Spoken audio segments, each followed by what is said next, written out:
بسم الله الرحمن الرحيم. اللهم كن لوليك الحجة ابن الحسن صلواتك عليه وعلى آبائه في هذه وفي كل وليا وقائدا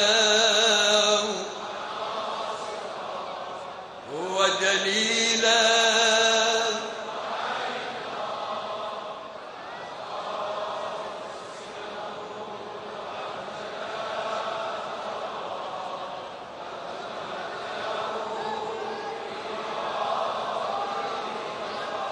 وهب لنا رأفته ورحمته ودعاءه وخيره واجعلنا من أنصاره وأعوانه بفضلك وبفضل الصلاة على محمد وآله.